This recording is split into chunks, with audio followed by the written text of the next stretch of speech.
Makanya semua ada dua-dua, akal ada dua, ada yang akal yang sudah sadar, yang sudah iman, ada yang belum. Kalau yang iman, akal yang sudah iman ini akan tunduk patuh kepada Sang Maha. Kalau yang belum, ini akan mengikuti kehendak liar. Makanya tidakkah engkau menyaksikan atau melihat orang-orang yang diperbudak hawa nafsunya? Jadi itu akal pikiran yang belum diimankan. Sedangkan sebelum kita benar-benar mengenal Tuhan kita, akal kita hanya akan menjadi akal-akalan. Makanya ayatnya awaludin ma'rifatullah.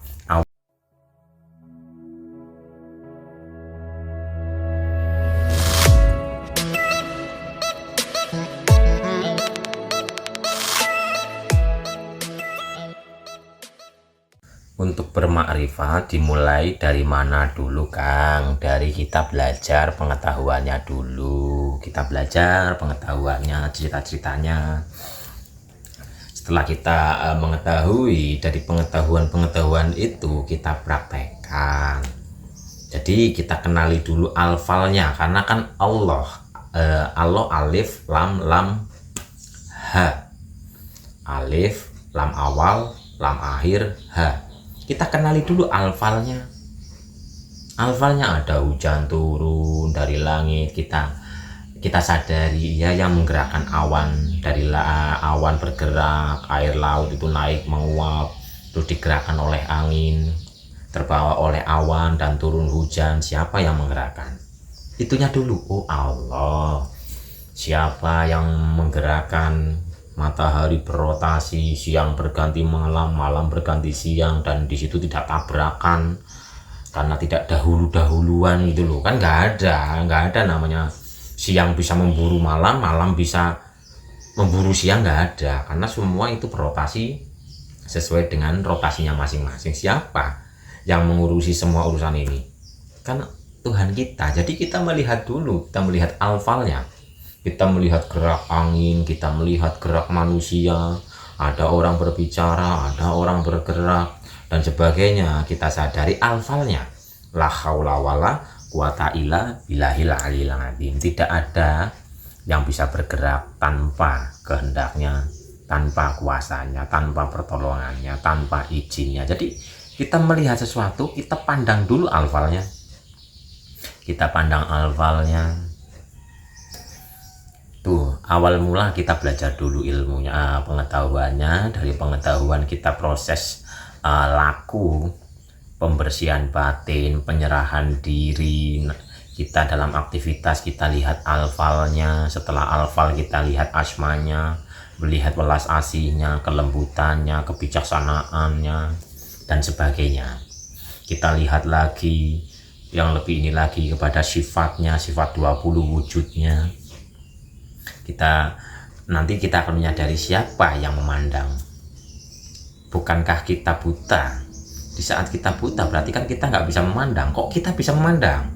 Jangan kita kuasai memandangnya itu, tapi kita kembalikan kepadanya. Bukan aku yang bisa melihat, tapi dia yang membisahkan kita untuk melihat. Bukan aku yang bisa mendengar, tapi dia yang memberikan pertolongan kasih sayangnya agar kita mendengar.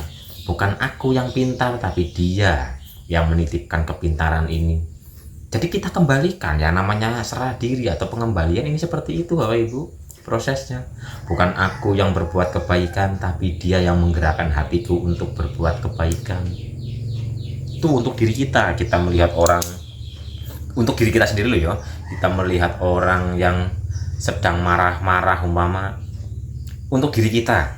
Oh, Tuhan yang sedang melatih kita agar kita bersabar, agar kita itu tidak menilai, tidak prasangka, tidak ikut tervibrasi energi kemarahannya, dan sebagainya.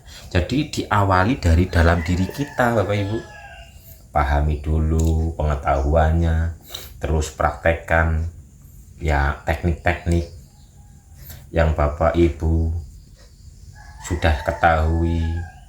Asal Bapak Ibu benar-benar mempraktekkan, maka dirasa, di pola pikir, di ucapan Bapak Ibu ada perubahan. yang tadinya mungkin sering berkata jorok, berkata kasar, berpikir yang negatif, selalu sedih dan sebagainya, asal Bapak Ibu mempraktekkan teknik-tekniknya sesuai dengan tuntunannya dan istiqomah, ada perubahan. Contoh nih, Bapak Ibu rajin wiridan, ya Rohman, ya Rohim, ya Rohman, ya Rohim, ya Rohman, ya Rohim, atau cinta kasih, cinta kasih, cinta kasih. Ini akan berdampak dalam rasa, berdampak dalam pola pikir, berdampak dalam ucapan, berdampak dalam kasunyatan. Sehingga Bapak Ibu di saat rajin afirmasi, rajin wiridan penuh dengan penghayatan, Bapak Ibu itu akan merasakan atau Bapak Ibu akan terpenuhi oleh cinta kasih. Di saat Bapak Ibu dipenuhi oleh cinta kasih, akan mengaplikasikan cinta kasih itu kepada alam nyata. Tuh, jadi di saat Bapak Ibu benar-benar mempraktekkan, pasti ada perubahan. Asal mempraktekannya sesuai tuntunan. Tidak ada yang keliru dalam niat dan tujuannya. Wong kadang-kadang kita afirmasi, kita wiridan tidak benar-benar lillahi ta'ala kok. Mau agar ini, agar itu, agar usaha lancar, agar ini, agar itu, kan yang urusannya dengan kemauan ego kita, iya atau tidak. Jadi kita di saat wiridan afirmasi, kita kembalikan kepada dia. Contoh nih, alhamdulillahirabbil alamin, alhamdulillah, alhamdulillah, alhamdulillah. Nggak usah minta ini minta itu, agar ini agar itu. Udah kita puji saja dia. Kita puji, kita hanya memujinya saja. Toh juga nanti ada yang namanya tabur tuai ilahi. Di saat kita memuji Sang Maha, otomatis energi dari pujian ini kembali kepada diri kita.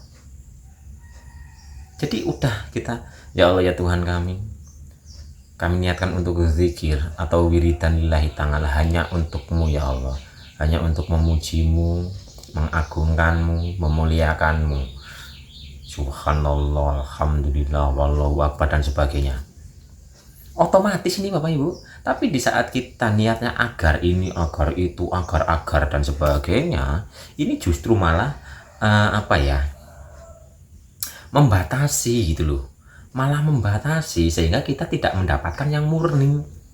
Jadi udah agungkan saja, muliakan saja, ikhlaskan saja, karena secara otomatis di saat kita mengagungkan Allah, energinya itu kembali kepada kita memuliakan Tuhan kita, energi kemuliaan kembali kepada kita. Tapi di saat kita yang katanya memuliakan dia tapi niatnya agar ini agar itu, bukankah itu disebut dengan orang apa? Niat dan tujuannya nggak sama, apa yang disampaikan dan apa yang diniatkan nggak sama, itu orang apa namanya? Sedangkan dia nggak suka dengan orang-orang yang seperti itu. Jadi ikhlaskan saja, kita meniatkan untuk memujinya dan sebagainya. Udah praktekkan. Begitu Bapak Ibu, seperti itu tadi. Ntar pada akhirnya kita, ya yang penting terus berjalan dan cahaya pengenalannya turun, memancar dalam diri kita sampai kepada zatnya. Tan keno kino yang opo. Makanya Allah itu zat, sifat, asma, af'al. Lah zatnya ini yang bisa yang bisa menanggung zatnya adalah manusia. Gunung langit ini hancur di saat zatnya ini menampakkan dirinya. Yang kuat hanya manusia. Zatnya ini tan kenok inoyopo, laisa kamislihi syai'un, tidak seperti apapun. Dan ini ditempuh dengan ini tadi, belajarnya. Kita belajar pengetahuannya dulu, kita proses lelakunya dipraktekkan dalam kehidupan nyata. Kita lihat alfalnya, lihat asmanya, lihat sifatnya, dan nanti kita akan sadar siapa yang melihat, siapa yang mempunyai sifat, siapa yang mempunyai asma, dan siapa yang bergerak. Ini zatnya.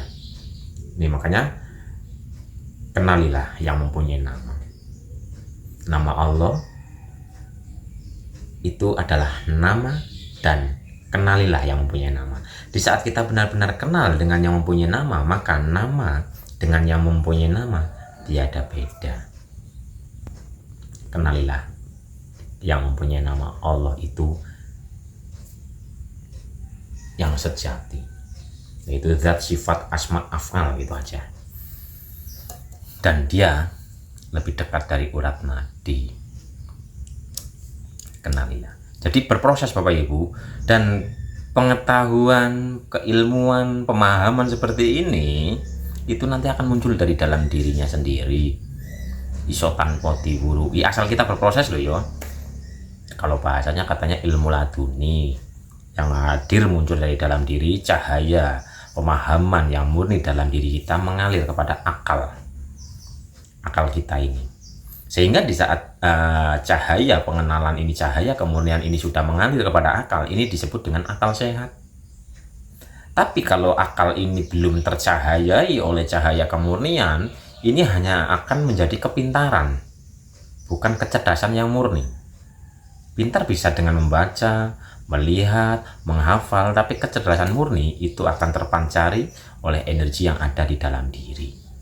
Makanya awaluddin ma'rifatullah, awal beragama adalah kenal dengan Allah, karena hakikatnya agama adalah akal sehat, akal yang sudah tunduk patuh, akal yang sudah iman.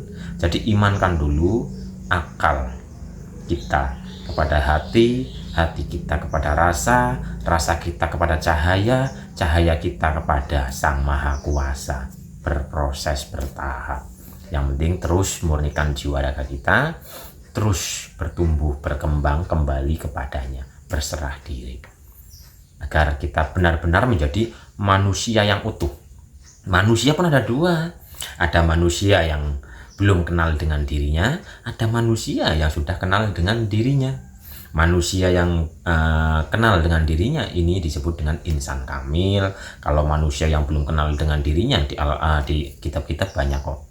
Celakalah engkau wahai manusia, neraka akan dipenuhi dengan manusia. Lah itu manusia yang belum kenal dengan dirinya. Makanya semua ada dua-dua akal, ada dua, ada yang akal yang sudah sadar, yang sudah iman, ada yang belum. Kalau yang iman, akal yang sudah iman ini akan tunduk patuh kepada Sang Maha. Kalau yang belum, ini akan mengikuti kehendak liar. Makanya tidakkah engkau menyaksikan atau melihat orang-orang yang diperbudak hawa nafsunya? Jadi itu akal pikiran yang belum diimankan. Sedangkan sebelum kita benar-benar mengenal Tuhan kita, akal kita hanya akan menjadi akal-akalan. Makanya ayatnya awaluddin ma'rifatullah, awal beragama adalah kenal Allah. Karena hakikatnya agama kan A dan gama. A itu tidak, gama itu kacau. Sehingga di saat akal pikiran kita itu sudah iman, sudah tunduk patuh kepada hati kita, kepada Tuhan kita, nggak kacau hidup ini, nggak kacau vibrasi, energi, perputaran cahaya dalam diri kita ini, karena sudah tertata, karena akalnya ini sudah tercahayai oleh cahaya kemakrifatan, cahaya pengenalan, gitu loh. Begitu Bapak Ibu. Jadi teruslah berproses agar menjadi manusia yang benar-benar tunduk patuh kepada Sang Maha, agar kita menjadi wayang-wayang ilahi, khalifatullah atau para kekasihnya. Begitu Bapak Ibu.